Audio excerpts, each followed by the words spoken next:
بسم اللہ الرحمن الرحیم۔ قصص النبیین للاطفال، تیسری جلد کا آج ہم پہلا سبق پڑھیں گے۔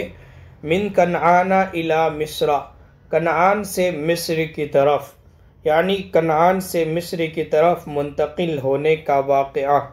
انتقل یعقوب علیہ السلام الی مصر وانتقل معه اولادہ، حضرت یعقوب علیہ السلام مصر کی طرف منتقل ہوئے اور ان کے ساتھ ان کی اولاد منتقل ہوئی، یعنی کنعان سے مصر گئے۔ انتقلوا الی مصر، وہ سب مصر کی طرف منتقل ہو گئے۔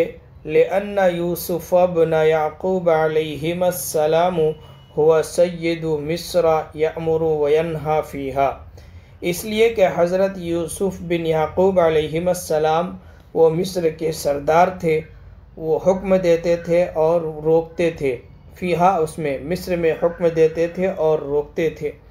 وَكَانُوا فِي كَنْعَانَ يَرْعَوْنَ الْغَنَمَ، اور تھے وہ سب فی کنعان، کنعان میں، یرعون الغنم چراتے تھے بکریوں کو، یعنی وہ سب کنعان میں بکریوں کو چراتے تھے۔ وَيَحْلِبُونَ الشَّاةَ، اور بکریوں کا دودھ دوہتے تھے۔ وَيَبِيعُونَ الصُّوفَ، اور اون بیچتے تھے۔ وعبید یوسف وخدمہ یأکلون وینعمون فی مصر، جبکہ یوسف علیہ السلام کے غلام وخدمہ اور ان کے خادم کھاتے ہیں، وینعمون اور مزے کرتے ہیں، فی مصر مصر میں۔ یہ خادم کی جمع ہے، عبید عبد کی جمع ہے۔ فما یصنعون فی کنعان، تو وہ کنعان میں کیا کرتے؟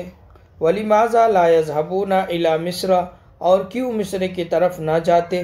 أَرْسَلَ يُوسُفُ إِلَى يَعْقُوبَ وَأَهْلِهِ، حضرت یوسف علیہ السلام حضرت یعقوب علیہ السلام اور ان کے گھر والوں کی طرف بھیجے۔ وَطَلَبَهُم مِّن كَنْعَانَ، اور ان سب کو کنعان سے بلا لیے، طلبہم بلا لیے ان سب کو کنعان سے۔ وَكَانَ يُوسُفُ لَا يَطِيبُ لَهُ طَعَامٌ وَلَا شَرَابٌ حَتَّى يَرَى أَبَاهُ وَإِخْوَتَهُ، اور حضرت یوسف علیہ السلام کو نہ تو کھانا اچھا لگتا تھا اور نہ پینا، جب تک کہ وہ اپنے باپ اور بھائیوں کو نہ دیکھ لیتے۔ وَكَيْفَ يَطِيبُ لَهُ طَعَامٌ وَشَرَابٌ، اور کیسے ان کو کھانا پینا اچھا لگتا۔ وَكَيْفَ يَطِيبُ لَهُ عَيْشٌ، اور کیسے ان کو زندگی خوشگوار لگتی۔ وَهُوَ وَحِيدٌ فِي مِصْرَ، جبکہ وہ مصر میں تنہا تھے۔ وَمَاذَا يَصْنَعُ بِالْقُصُورِ، اور وہ محلات میں کیا کرتے تھے۔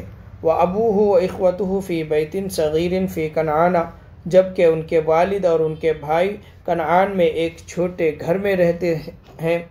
وَجَاءَ يَعْقُوبُ وَأَوْلَادُهُ إِلَى مِصْرَ، حضرت یعقوب علیہ السلام اور ان کی اولاد مصر کی طرف آئے۔ فَاسْتَقْبَلَهُمْ يُوسُفُ، حضرت یوسف علیہ السلام نے ان سب کا استقبال کیا۔ وَفَرِحَ بِهِمْ فَرْحًا عَظِيمًا، اور ان لوگوں سے بہت خوش ہوئے اپنے گھر والوں کو دیکھ کر، اور اپنے گھر والوں کے آنے کی وجہ سے بہت خوش ہوئے۔ وَاسْتَقْبَلَتْ مِصْرُ أُسْرَةَ سَيِّدِهَا، مصر نے اپنے سردار کے خاندان کا استقبال کیا۔ وَأُسْرَةُ مَلِكِهَا الْكَرِيمِ، وَأُسْرَةَ مَلِكِهَا الْكَرِيمِ، اور اپنے کریم بادشاہ کے خاندان کا استقبال کیا۔ مصر نے اپنے سردار کے خاندان کا اور اپنے معزز بادشاہ کے خاندان کا استقبال کیا۔ وَفَرِحَتْ بِهَا فَرْحًا عَظِيمًا، اور مصر بہت زیادہ ان لوگوں سے خوش ہو گئے۔ مصر خوش ہوئے، یعنی مصر کے لوگ، مصر کے باشندے خوش ہو گئے۔ وَأَحَبَّ أَهْلُ مِصْرَ هَذَا الْبَيْتَ الْكَرِيمَ، مصر والے اس معزز اور شریف گھرانے سے محبت کرنے لگے۔ لِأَنَّهُمْ يُحِبُّونَ يُوسُفَ لِكَرَمِهِ وَإِحْسَانِهِ إِلَى النَّاسِ، اس لیے کہ وہ محبت کرتے تھے یوسف علیہ السلام سے، یوسف علیہ السلام کے ان لوگوں پر، یوسف علیہ السلام کے لوگوں پر احسان اور کرم کی وجہ سے، لوگ یوسف علیہ السلام سے ان کے احسان و کرم کی وجہ سے بہت زیادہ محبت کرتے تھے۔ وَلِأَنَّهُمْ رَأَوْا فِي يُوسُفَ أَخًا نَاصِحًا شَفِيقًا، اور اس لیے کہ وہ سب یوسف علیہ السلام کی شکل میں ایک خیر خواہ اور مہربان بھائی کو دیکھے ہیں۔ فرعوا فی یعقوب والدن ماجدن کریمن، اور ان لوگوں نے یعقوب علیہ السلام کی شکل میں ایک پیارے مہربان والد کو دیکھے ہیں۔ وَكَانَ يَعْقُوبُ كَبِيرَ الْبِلَادِ وَشَيْخَ مصر، اور حضرت یعقوب علیہ السلام بہت بڑے شہر والے تھے اور مصر کے شیخ تھے۔ وَكَانَ أَهْلُ مِصْرَ لَهُ كَالْأَبْنَاءِ، اور مصر والے ان کے لیے بیٹوں کی طرح ہو گئے۔ یعقوب علیہ السلام کے لیے مصر کے لوگ بیٹوں کے مانند ہو گئے۔ وَطَابَتْ لِيَعْقُوبَ وَأَبْنَائِهِ الْإِقَامَةَ فِي مصر، وَطَابَتْ لِيَعْقُوب، حضرت یعقوب علیہ السلام وَأَبْنَائِهِ، اور ان کے بیٹوں کے لیے، حضرت یعقوب علیہ السلام اور ان کے بیٹوں کے لیے مصر میں اقامت اختیار کرنا، مصر میں رہنا خوشگوار ہو گیا۔ وَصَارَتْ لَهُمْ وَطَنًا، اور وہ مصر ان سب کے لیے وطن ہو گیا۔ ویڈیو کو لائک شیئر کریں، چینل کو سبسکرائب کریں،